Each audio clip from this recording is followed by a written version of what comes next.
नमस्कार मित्रों, स्वागत है आपको अर्चना के रचना चैनल पर। आज हम जानेंगे श्रीमद् भगवत गीता का पहला अध्याय अर्जुन विषाद योग। भगवत गीता कुल 18 अध्यायों में विभाजित है। इनमें से पहला अध्याय अर्जुन विषाद योग कहलाता है।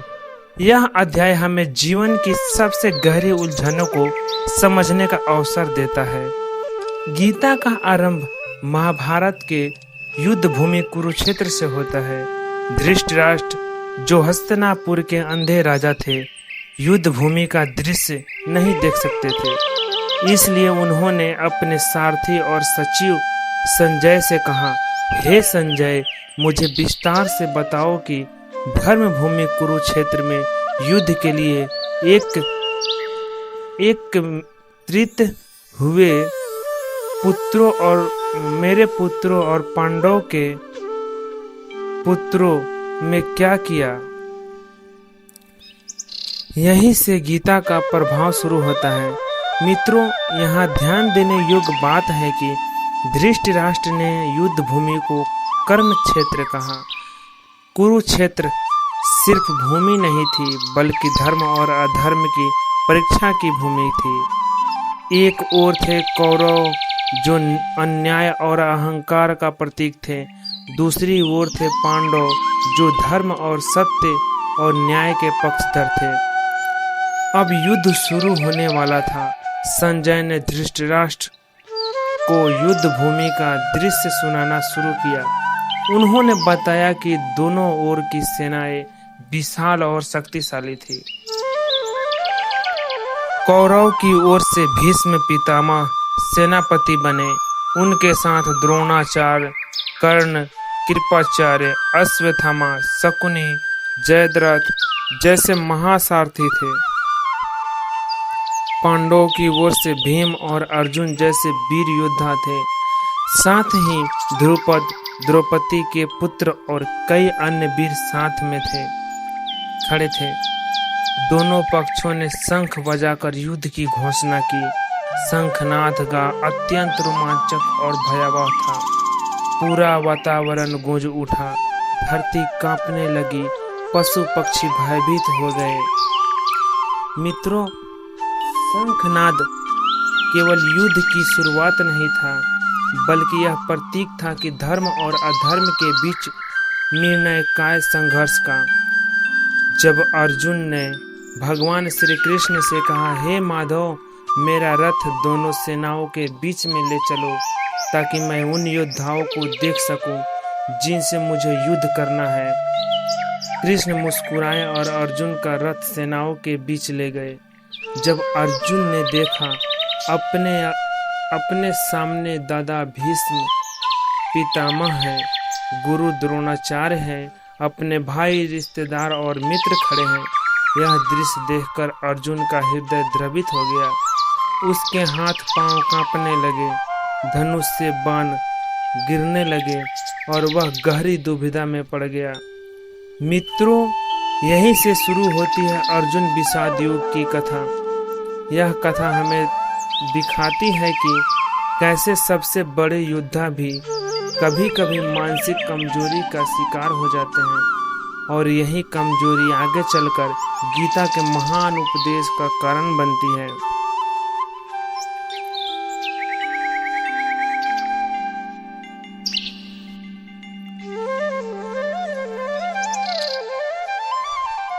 मित्रों,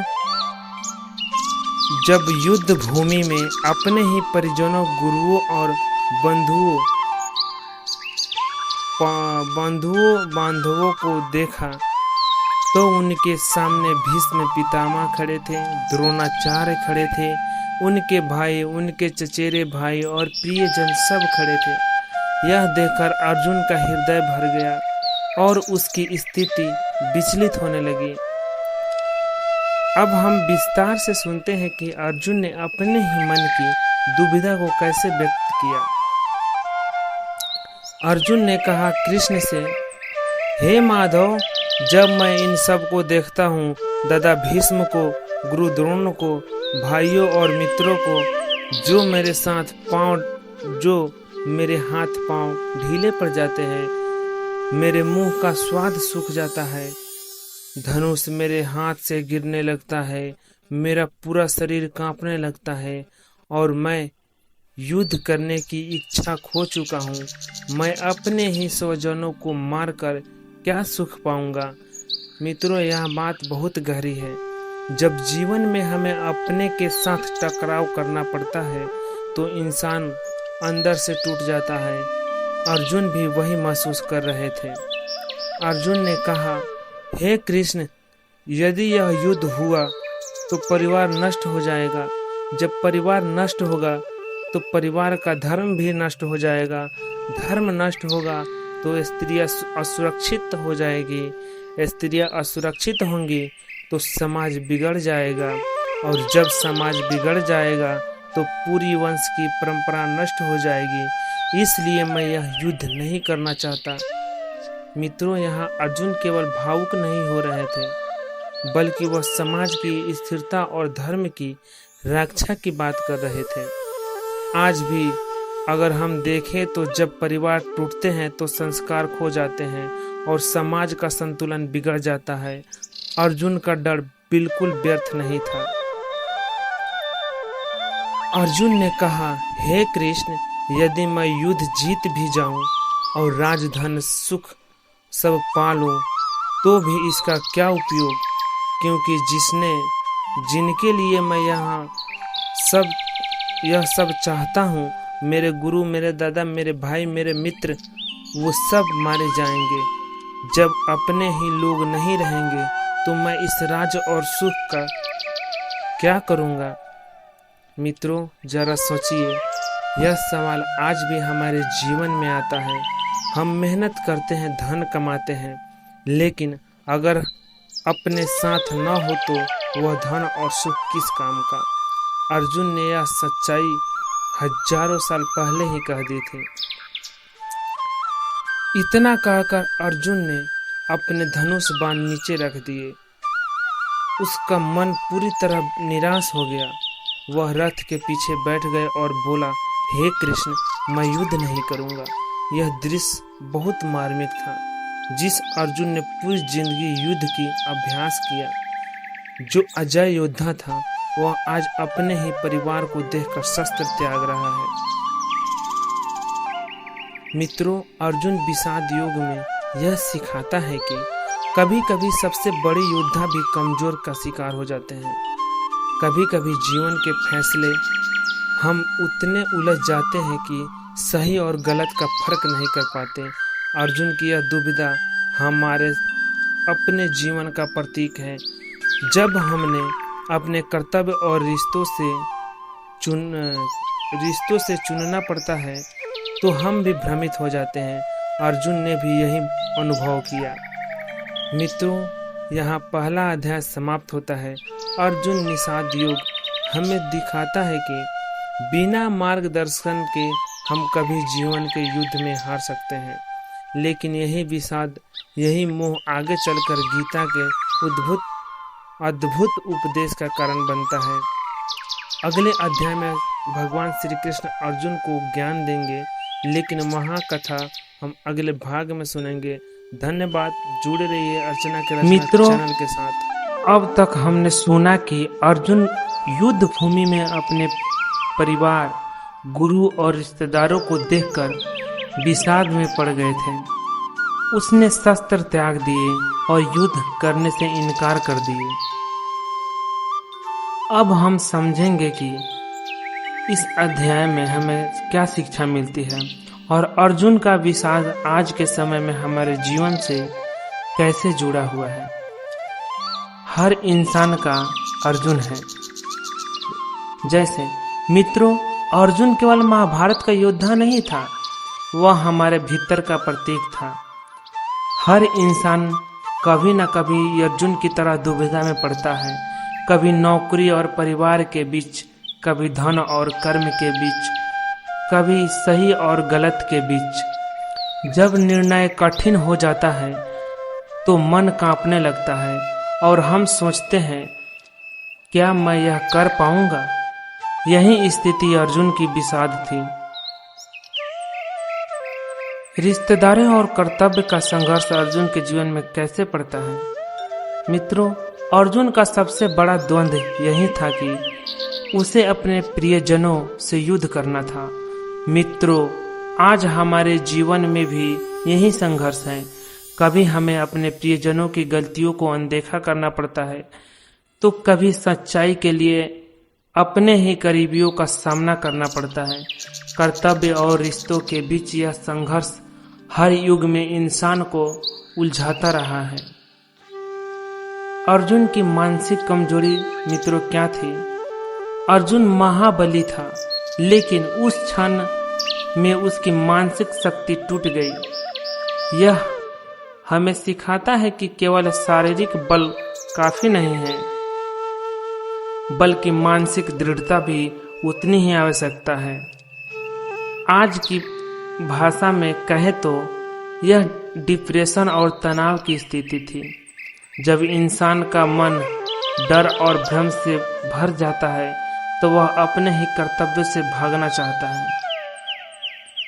मित्रों, गुरु का मार्गदर्शन जीवन में बहुत जरूरी है, आवश्यक है। इसलिए अर्जुन केवल होता तो शायद कभी उठ नहीं पाता, लेकिन उसके पास कृष्ण जैसे मार्गदर्शक थे। मित्रों, यह हमारे जीवन की भी सच्चाई है। जब हम उलझ जाते हैं तो हमें भी किसी मार्गदर्शक, गुरु का शुभचिंतक की आवश्यकता होती है। वह हमें राह दिखाता है, हमारे विषाद को दूर करता है। अर्जुन निर्णय से भागना समाधान नहीं था। अर्जुन ने कहा, मैं युद्ध नहीं करूंगा। यह भागना था, लेकिन जीवन से भागकर कोई समस्या हल नहीं होती। अगर हम कठिनाई से मुंह मोड़ लेंगे तो हर कठिनाई और बड़ी बनकर हमारे सामने आएगी। इसलिए जीवन हमें सिखाता है कि कर्तव्य से भागो मत, बल्कि उसे सही दृष्टि से करो। यही गीता का मूल संदेश है।